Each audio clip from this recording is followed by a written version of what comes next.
Picks and roll, another edition coming your way. 9 games on the NBA hardwood. One that got canceled. Terrible to hear what's happening with the Golden State Warriors out in Utah. We'll get into more of that.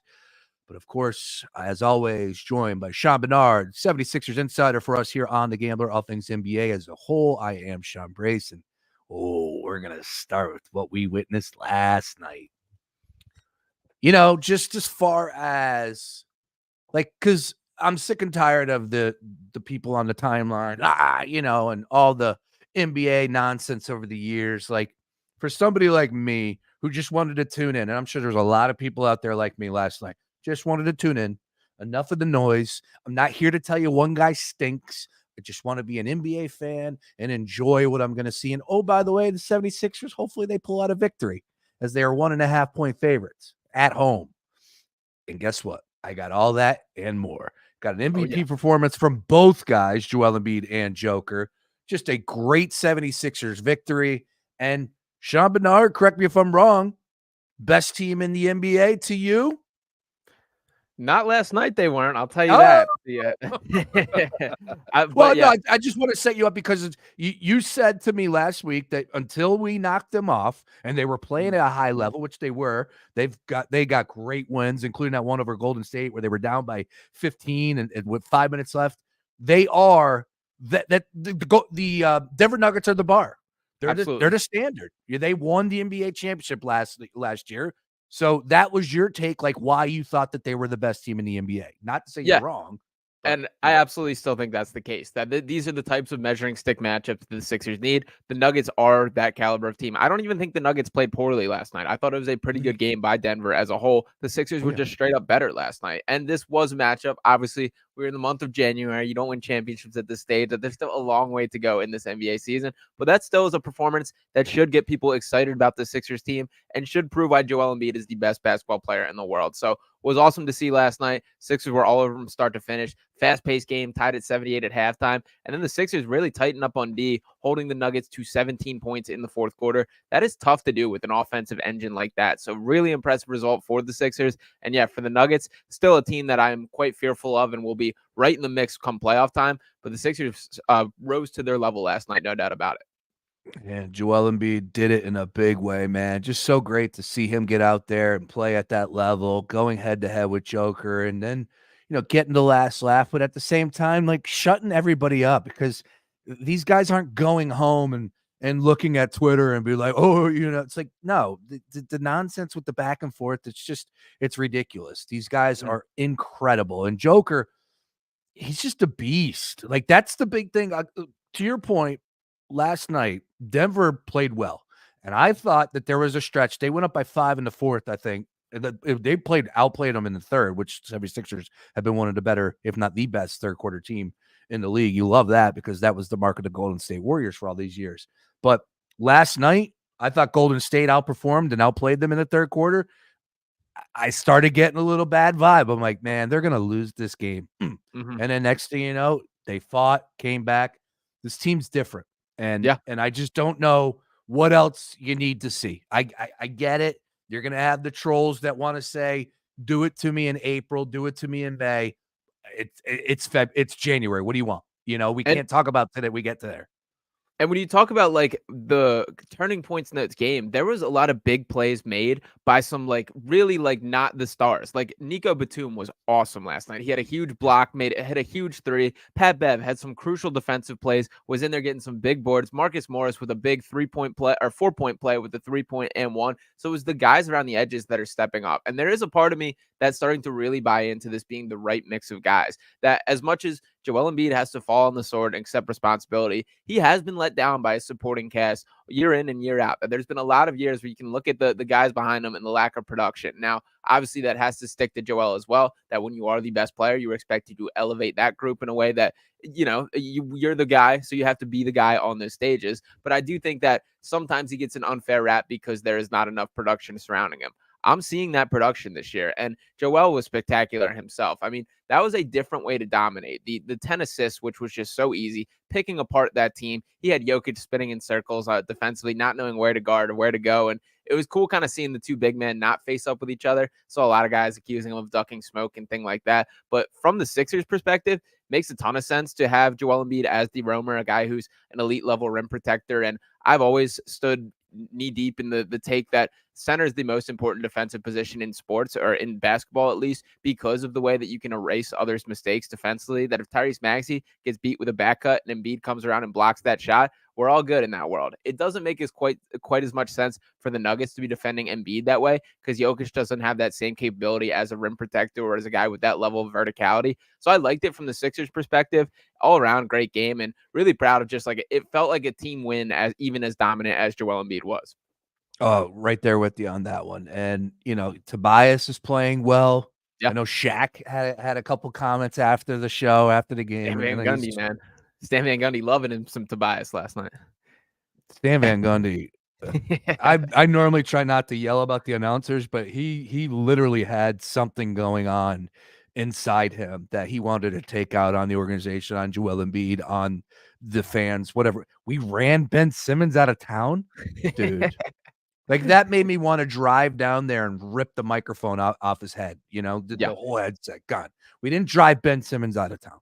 Like, we don't need that narrative being pitched because it's not true, and we know what's real. I'm going to get fired up over that. But, again, to the game itself, Joel Embiid finishes with 41. But let's be honest about where we're at with the thoughts as far as deficiencies with this Sixers team.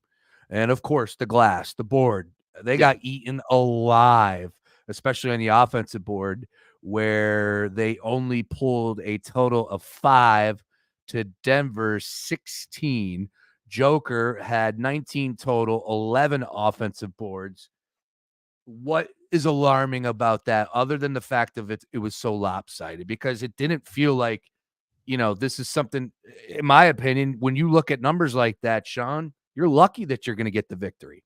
Yeah. Yeah. And that's part of Denver's what they do is they're a huge team that when you have 3 front court players, all 6'9" and above, with Aaron Gordon, Michael Porter Jr., and Nikola Jokic. And then from the schematic standpoint, like, as much as I'm sticking up for Joel Embiid being a roamer and being a guy not matched up with Jokic, that's also where you see the downside of this, that when it's Jokic versus Tobias Harris or Nico Batum going up for the rebound, Jokic is going to have his way for a lot of those. Jokic truly is one of the best rebounders across this league. Huge body, uses it really well in the way that he gets positioned. Not a lot of guys do. So I think we saw that matchup all too often, that it was Jokic versus Tobias or Jokic versus Nico Batum, and didn't quite work out in the Sixers' favor as expected there. So that's going to be something to watch. I think you definitely can mix in a little more, put the big men on top of each other, specifically in situations when they're down low like that.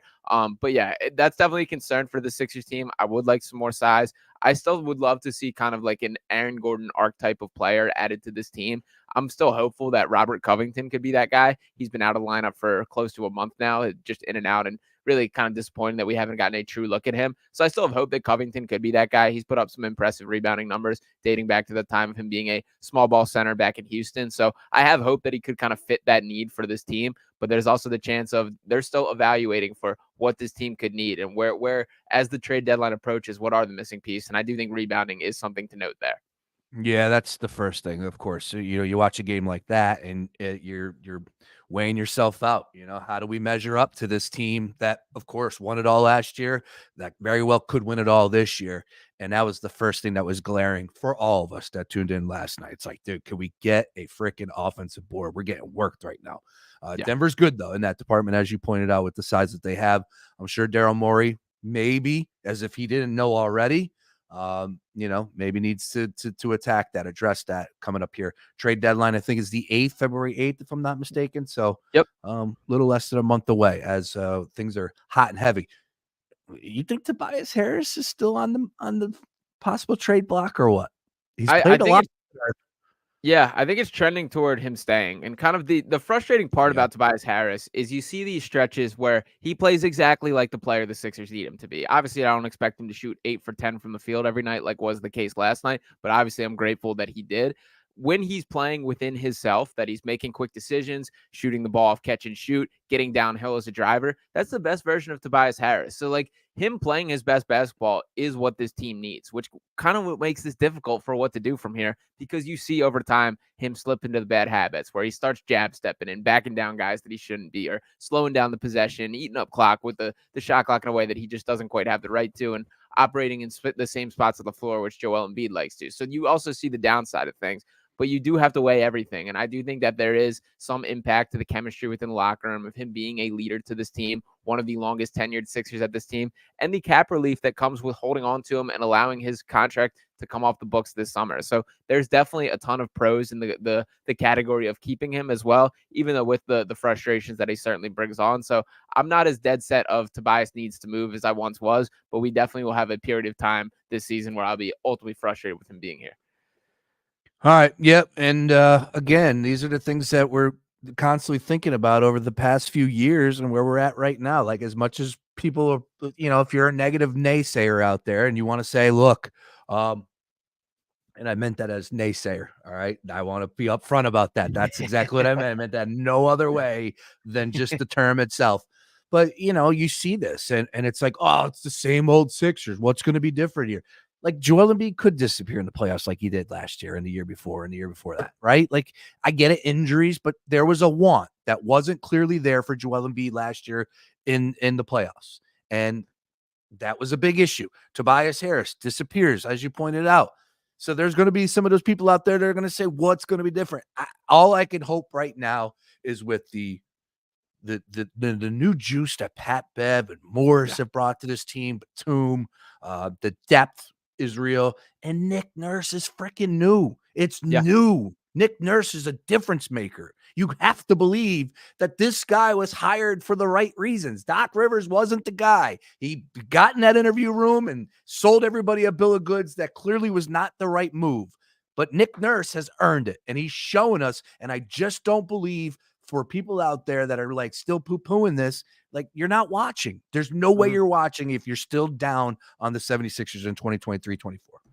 And there is growth from top to bottom. As you mentioned with Nick Nurse, like, it's a different level of championship coach, a guy that has done it in this century, a guy that has done it in recent memory of actually winning a championship. His first year at the helm in Toronto, he managed to elevate that team to a championship. And that was a team that at that point, a lot of people had written off as being unable to get over that championship hump. Obviously, Kawhi Leonard, significant difference maker there, still playing at an elite level these days. But Joel Embiid, for talent, is a better player than Kawhi Leonard at that point. Now, we will see the playoff conversations. There are some inherent issues with building around a big man and having that same level of production. That's a large reason for kind of the playoff deficit as well. And even in the middle of Stan Van Gundy's soliloquy about all Joel Embiid's downfall, you're not taking note of the way that he is carving up teams differently this year. That was some of the easiest 10 assists that I've seen Joel ever have in a game last night. He looked like Nikola Jokic out there. He looked like the best big man passer in the NBA. And that is an area of his game that we simply have not seen. So from the team concept of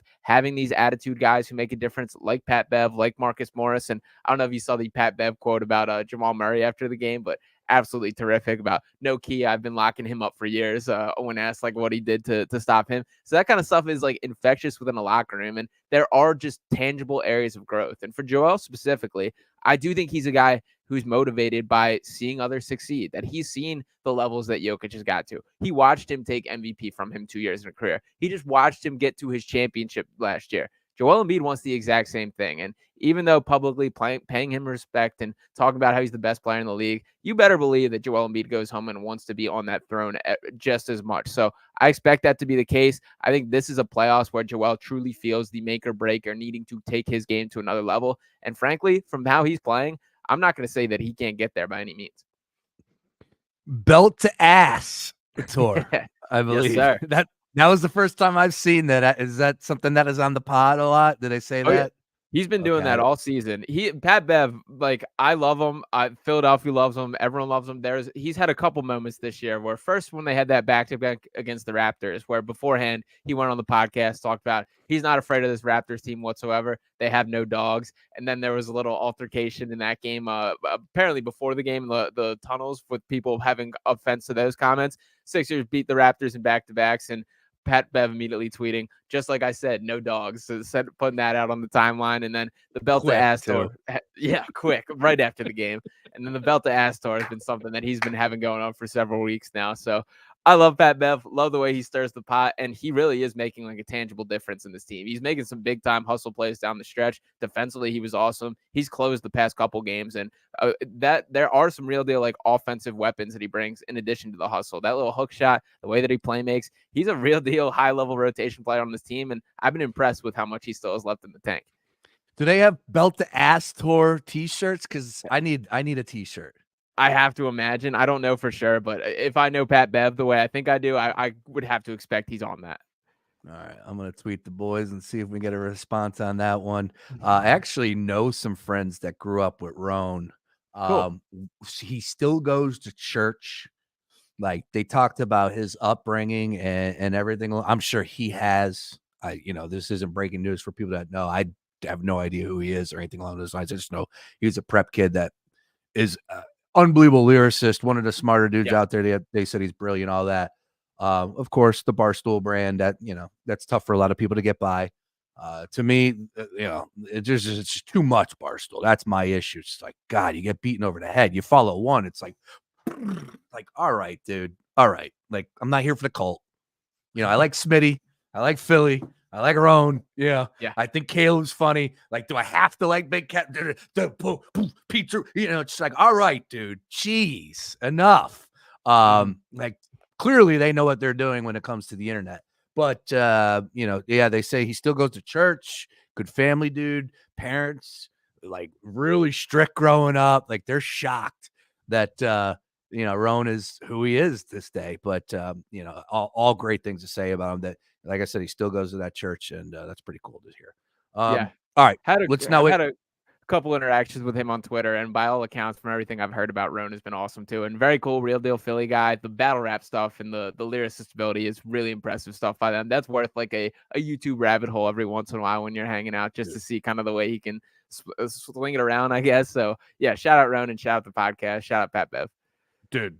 And then doing it in that room, in that environment where most of the time you're only white guy there, and most of the time in my lifetime, white dudes can't rap, and Roan is insane. He is insane. Also, one of the cooler things I loved, and they got killed for it, was the storm chasers. That was incredible. That was awesome. Yeah. It was the perfect thing ever. And then the colleges want to let those guys do it. That sucked. All right. Let's keep it moving. Let's talk about tonight's games. First of all, we do have a game that is postponed. Sad stuff out of Golden State. Apparently a coach had a health incident at a restaurant, and that game against the Utah Jazz has been postponed. He's in the hospital. Doesn't sound good, if we're honest about it. So that sucks. I apologize. Don't know the coach's name. Wasn't familiar with his name. But of course, all thoughts are with him and the Golden State Warriors family and everybody that's a basketball fan. Nobody wants to see that or hear that. But we'll talk about the games that we do have. Let's get to it. And speaking of, let's talk about the Timberwolves and the Detroit Pistons going off tonight. Games at 7 p.m. Holding steady at 12. Minnesota favored here. Really all over the place with the T-Wolves. But we know what the Pistons are at this point in time. 222.5 is your total on DraftKings Sportsbook. Your thoughts, Sean? Yeah, probably my favorite play would be the under in this one. That I think this is going to be a game where the Pistons really struggle to put points up against the Timberwolves. So I would be really surprised if they get to 100 points in this matchup. When you look at kind of the Timberwolves of recent games that most recently beat the Clippers 109-105. They held the Trailblazers to 93 points, held the Magic to 92 points, held the Rockets to 95 points. So I do like the under in this game. The 11.5 feels like a little bit of a lot to me, but I also have zero confidence to bet on the Pistons by any means. So if I had to make a play, it would be the minus 11.5 for the Timberwolves. But I think the under 222 is my favorite play in this matchup. All right. Bucks and Cavs. Bucks 4-point favorites on the road in Cleveland. Kind of looking at the Cavs in this one. 236.5 is your total in this one. Sean Barnard, your thoughts? Yeah, Cleveland's been a scrappy team that has shown some heart lately in a way that I didn't really expect to be the case. They were a team that has had some real notable injury issues with Evan Mobley, with Darius Garland, and they continue to battle and look better. That we're seeing some scrap with this team. So I'm kind of with the Cavs on the +4 side of things. the Bucks do look like they're starting to piece it together once again. Dame Lillard hit his patented game winner again against the Kings the other night. Very cool to kind of see. It's amazing the way that he does it. Everyone knows it's coming. Everyone knows he's shooting it. He takes the difficult step back three, wherever it is on the court, and knocks it down. So he got one in Sacramento once again, climbing the list of all-time buzzer beaters. But I don't think that's how things go tonight. So I'm with you on the Cavs. I like the +4. I'm a little nervous on the money line, but I think this is going to be a good game that goes right down to the wire. All right. Let's go next game up. Let's talk about the Magic and the Hawks here. The Magic crushed me on MLK Day. I took the Knicks. That was a bad beat. They were up by 3, and then next thing you know, it all went down. And of course, the Magic came away with a nice victory on the road in MSG. These two teams have met a few times this season. I think they played 3 times, if I'm not mistaken. And all 3 times have been a really close game. Last time went into overtime. Orlando got the best of Atlanta. Atlanta's lost 8 out of their last 12. Magic have looked a little bit better, but the Atlanta Hawks are 4-point favorites. 229 is your total. Your thoughts? Yeah, I think I'm riding with Magic again. I'll take the +4. I have been beat by this team quite a bit as well. That this is not a team I've had a great pulse on, but I have even less of a feel for this Hawks team. Now, this is the same Hawks team that on Saturday was blown out by the Washington Wizards, 127-99. That they do seem very like all or nothing. Some games they bring it, some games they don't, and I just don't have enough confidence against them, against a youthful Magic team that I at least trust to bring the energy, bring the effort, and they have enough talent to scrap. They have the size advantage. I like the way they're going to force things inside. Paolo Banchero has been playing at a legitimate all-star level throughout the past couple months, and I think deserves a little bit more respect on the national standpoint. I was messaging back and forth with Mark Henry Jr. talking about things. He's a big Paolo guy and is turning into an anti-Franz Wagner kind of guy. So interesting kind of how that shakes out there. But I do think the Magic ultimately covered the +4 and now moving up to +4.5, a little line movement here. So I think I'm riding with the Magic and just don't trust the Hawks at this point in time. Yeah, I'm right there with you on that one. But they are 4-point favorites. So I think Vegas might be trying to tell us a little something. Not so much that I like that play all that much. But again, that's my lean in that one. All right. San Antonio on the road in Boston, 16. Is that too many points, or will the Celtics win by 20 plus? I think it is too many points. That the Spurs team has been playing better basketball. I don't think there's any upset alert, but I do think that they keep this a game. So I do like the +16 for San Antonio. Wembanyama is finding his stride, that he's looking like the guy that he was marketed as and expected to be, and doing it in a very limited minute opportunity. That playing less than 25 minutes per game and still averaging close to 20 points, having these rebounds, having these blocks, and shooting the ball really well. So he looks like he's finding his role within this team. Saw a cool like behind the scenes video with Popovich of him really coaching up the Spurs team. There's like a newfound life in Popovich with this core, which is really cool to see. His like genuine passion for basketball, and now him beginning to string together this next generation of a potential dynasty in San Antonio. We've seen him do it before, has the opportunity to do it again. I think that not that this regular season matchup in January is going to be any sign of that, but I think that they keep this game close and they cover the +16. Excellent. All right. Next game up on the DraftKings card. Let's talk about the Houston Rockets and the Knicks. You just hope that Brunson's in the lineup. Of course, he wasn't, missed the last 2 games. If he is, it's a different Knicks team. If he's not, then stay away. But the Rockets, I don't know. 221's your total. They're a little young for me right now. I would look at the Knicks here, but it all comes down to Brunson's health. Where you at? Yeah, Rockets started the season pretty hot. Looked like a team that was going to be in the mix for the playoffs and have really cooled down. What I've been most disappointed in is they seem to have lost their kind of defensive identity. That looked like that was going to be their calling card as a young team. What they hung their hat on was their staple from a night-to-night basis. That is not looking to be the case anymore. And some of that is personnel with Alperen Şengün. He's never going to be a guy that's a lockdown defender by any means. But I think I'm purely waiting on the news for Jalen Brunson, as you said, that if he is in this lineup, I do like the Knicks to get somewhat of a blowout victory. That the Rockets kind of underwhelmed me coming into Philadelphia, and even with that game finishing as a 9-point result, felt like the Rockets didn't have life for most of that matchup. So I'm leaning towards the Knicks to cover regardless. If Jalen Brunson is in the lineup, I'll be pulling the trigger officially on that one. All right, excellent. Next game up on the DK card. Let's talk about the Heat and the Raptors. Welcome back, Jimmy Butler. The Heat have won 4 straight. Butler was, I believe, only one of them. He went off, though. They're 2-point road favorites in Toronto, 226, 740 start. A lot of early games on the card this evening. Toronto's good. I'm not really fully believing that this is a Heat play here. I think I would lean towards the Raptors. Your thoughts, though? Yeah, I'm jumping on the Heat. That I'm going head to head with you here. That there's a lot of noise coming out of Toronto right now. We saw the Shams tweet last night of Pascal Siakam in Indiana being close to a finish line on a potential deal. That's never good vibes for the locker room, and the writing's been on the wall for that for quite some time. Pascal does seem like he's going to play tonight, and they have not officially agreed to a trade yet, unless that happens shortly before tip off or leading up into the hours until then. But the Heat are a team that I think are more aligned on the same page. I'm buying into that Toronto being closer to blowing up and being I don't want to say at each other's throats, but just not on the same page, or guys having different goals, I guess is the best way to put it, versus the Heat are. So I'll take the Heat to cover the -2, and welcome back Jimmy Butler, as you said. The Charlotte Hornets are a disaster. If you don't know, this team has lost a ton. So 5-game losing streak currently, and 16 out of their past 17 games they've lost. Yeah, that's ugly. Taking on the Pelicans. Pelicans ended up losing their last time up, but had a really good road stand. This game is being played back in New Orleans. That's why they're 12-point favorites. 229.5 is your total. Yeah, this could be a 20-point victory for the Pelicans. Your thoughts? Yeah, I like the Pelicans to produce a blowout here that I think it's trending that direction. Probably my favorite bet in this game is the LaMelo Ball over 6.5 assists, that we are seeing LaMelo back on the floor. I think he's starting to get his feet under him again. He's still a really high level player and definitely changes that Hornets team to a significant extent. He's who their entire offense runs through. He's kind of similar to the Hornets, what Tyrese Halliburton is to the Pacers, and they play stylistically different, but kind of a similar game in them as far as what the actual results are. The high pace, the quick hit ahead passes, all these things. So I like LaMelo to kind of find his feet, begin to produce at somewhat a level, and be somewhat of a stabilizing force for this Hornets roster. But ultimately, I think tonight results in a blowout win for the Pelicans, and the -11 is not enough for me to, or -12 is not enough for me to be afraid for that. Excellent stuff. Keep it moving. 2 games left on the card. Mavericks and Lakers. Lakers 4-point favorites at home. 244 is your total. This one's a tough one. I think I might lean towards Dallas. I think the dogs are barking a lot like the NFL for me this weekend. I think the dogs are barking today. 8:40 p.m. start.